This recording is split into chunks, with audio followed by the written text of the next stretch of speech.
When you're a wrestling fan, it's easy to feel like you've seen it all. Spend any time dipping into the sport's deep well of content and you'll likely see every recurring theme, motif, or device 1,000 times over. Here, we're going to break down the most tedious of all these overused tropes. These are the bits and bobs that leave us sighing, rolling our eyes, and losing the suspension of disbelief. Now, they aren't all inherently bad, but each has been made trite and ineffective thanks to frequent spamming. Some of these tropes would be absolutely fine if they were used in moderation, and yes, there are only so many ways to tell a story.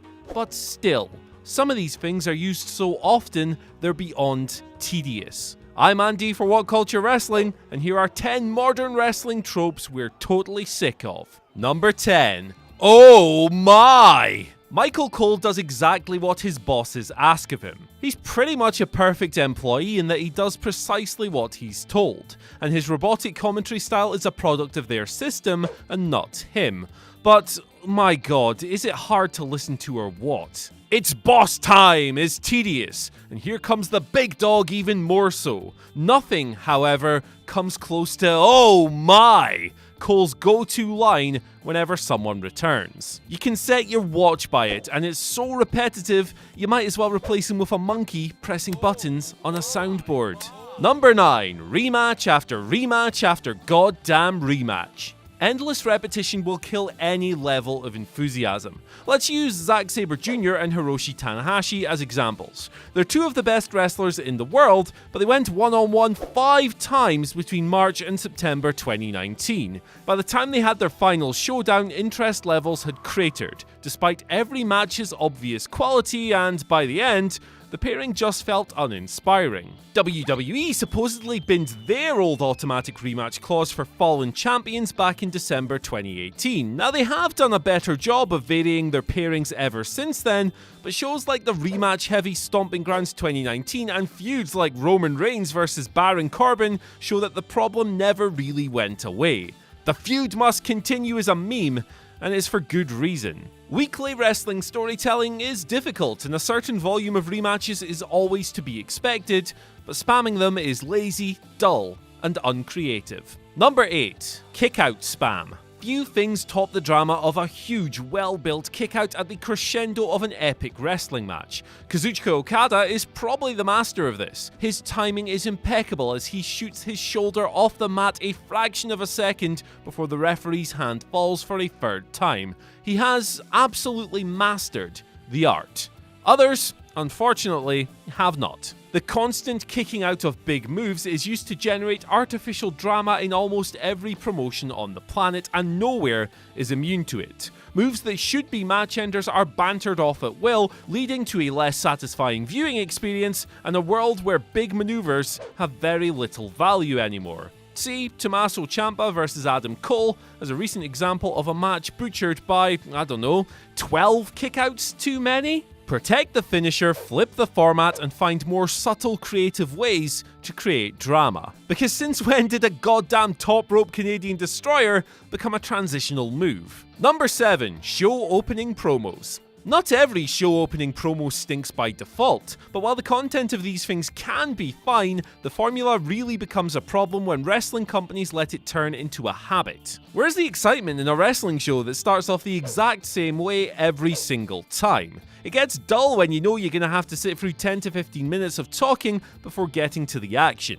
even when the segment is used to set up things for later in the evening, but even that is a formula. Fans know that when someone comes out for the opener, their rival is only ever a few minutes away, making the whole thing a joyless, repetitive slog. When used sparingly, show opening promos can be effective, but they've lost much of their power through overuse, and an episode of Raw or SmackDown starting without one feels like a rare treat as a result. Number 6. Endless nicknames. WWE speak is a problem in and of itself. Rampant overscripting has created a roster of athletes that don't communicate like actual human beings, spouting stilted terms like championship opportunity, calling the audience the WWE universe, and referring to wrestlers as everything but wrestlers, like a gang of cheesy corporate androids. One of the most maddening components of this is that every single on the roster needs at least a handful of nicknames to feed into the commentator's algorithm. The monster among men, the Swiss cyborg, the Joshi Judas, the striking man from Amsterdam, the extraordinary man who can do extraordinary things.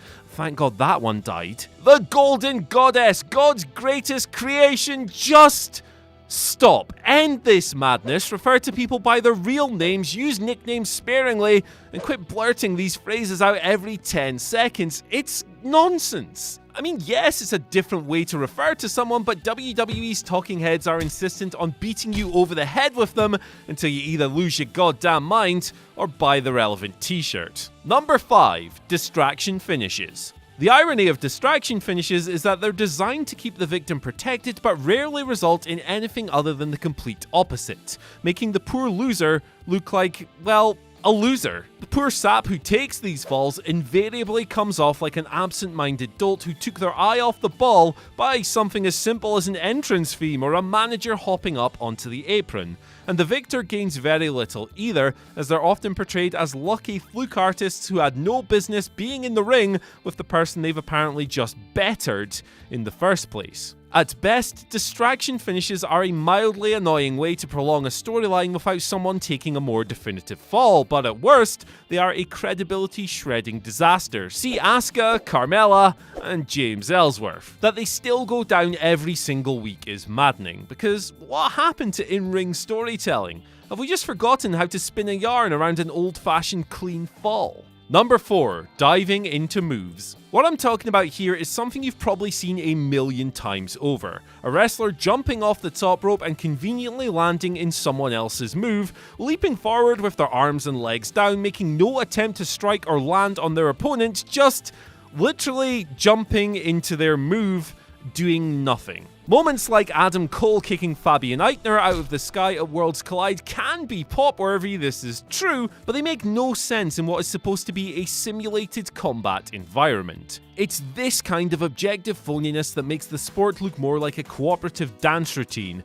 and a surefire immersion breaker every time it happens, which is often. And yes, wrestling is fake, and the toothpaste can never be put back in the tube, but when you make it look like you're willingly jumping into something without even trying to attack or even defend yourself, what's the point? Number 3. Gimmick match pay-per-views. Now, this isn't a rip on the Royal Rumble or Survivor Series. These are timeless concepts that are still as effective today as they were back in the day, even if the build towards the latter gets a little bit dopey as wrestlers start fanning around with red and blue t-shirts. No, the issue isn't with shows like those ones or events like Money in the Bank. It's with Elimination Chamber, TLC, Hell in a Cell, and even TakeOver War Games, and the harm they deal not only to the stipulations themselves, but the logic and the storytelling. This year's War Games saw the wonderfully nuanced narratives in the NXT Women's Division thrown aside for the sake of a clusterfudge. I mean, it turned out to be one hell of a match, but the build was too convenient and too contrived to ignore, and the same goes for the significantly worse men's match. With regards to the main roster pay-per-views, wrestlers are thrown into these brutal matches regardless of whether or not their feuds even have enough heat to warrant it. And Hell in a Cell is particularly worthless these days. Matches like this used to come together because two wrestlers were willing to die to put the other away. Now, they come together because they're on a calendar. Number 2. The hardest part of the ring. How many times do we need to be reminded that the apron is indeed the hardest part of the ring? Commentators blurt out this line almost every single time somebody has their back cracked on the apron. It's as if they see the viewers as goldfish who couldn't possibly have remembered this from the thousands of times they were told before.